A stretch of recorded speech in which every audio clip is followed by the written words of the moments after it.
ආයුබෝවන් හැමෝටම. ඔයාලා thumbnail එකේ දැකපු විදියට මේ වීඩියෝ එකෙන් ඔයාගේ වයස මම කියන්න යනවා. වයස විතරක් නෙමෙයි. ඔයා මුලින්ම හිතන්න යන අංකෙත් මම ඔයාලට කියනවා. මේ ක්‍රමය යාළුවනේ 100%ක් හරියනවා. ඔයාට කාගේ හරි කෙනෙක්ගේ වයස අහන්නේ නැතුව වයස හොයාගන්න මේ ක්‍රමය පාවිච්චි කරන්න.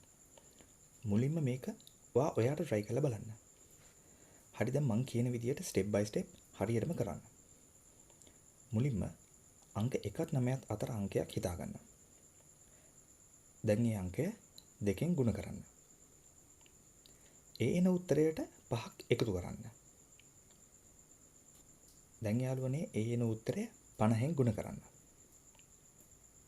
දැන් මේ ස්ටෙප් එක හොඳ කල්පනාවෙන් අහලා කරන්න ඕනේ. 2021 අවුරුද්දේ ඔයාගේ බර්ත්ඩේ එක දැන් පහු වෙලා නම් 1771ක් ඒ උත්තරයට එකතු කරන්න. 2021 වසරට තාම ඔයාගේ බර්ත්ඩේ එක ආවේ නැත්නම් ඔයාගේ ආපු උත්තරයට 1770ක් එකතු කරන්න.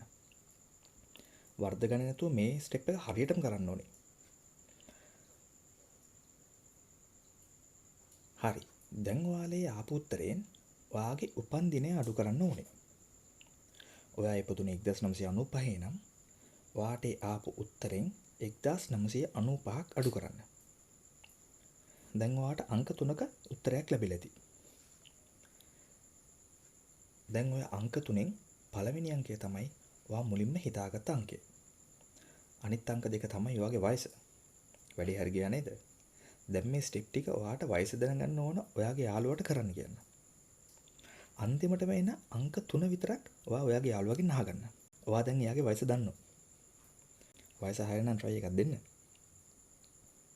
වීඩියෝ එක හොඳ නම් කමෙන්ට් එකක් දාන්න. මේ වගේ තව වීඩියෝ බලන්න කැමති නම් මගේ channel එක subscribe කරන්න. හැම බදාදම මම මේ වගේ හොඳ ට්‍රික් එකක් ඔයාලට කියලා දෙනවා. ඒක මිස් නොවෙන්න නම් එහා පැත්තේ තියෙන bell icon එකත් click කරන්න. හරි. දැන් කමෙන්ට් එකක් දාන්න වෙලාව. බොහොම ස්තුතියි.